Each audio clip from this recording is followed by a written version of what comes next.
dalam kolam.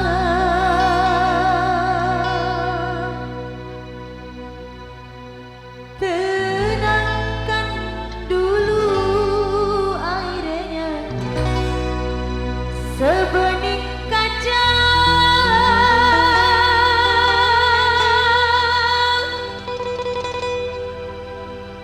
Bila mata tertuju pada gadis pendiam,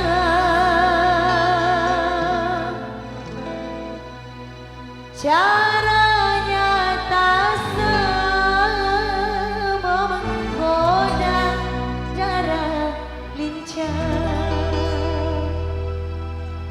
Masya Allah, ada ikan di dalam kolam. Lanjutkan, kita tarik.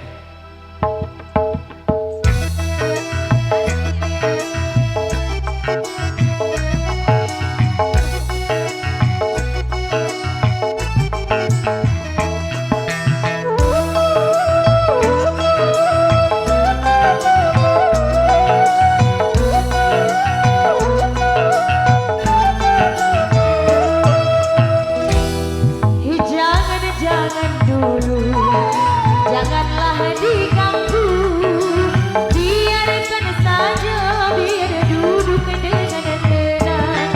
Senyum-senyum dulu, senyum dari jauh. Kalau dia senyum, tandanya hatinya mau.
Baik, yang sangat luar biasa satu per asobahan apa no?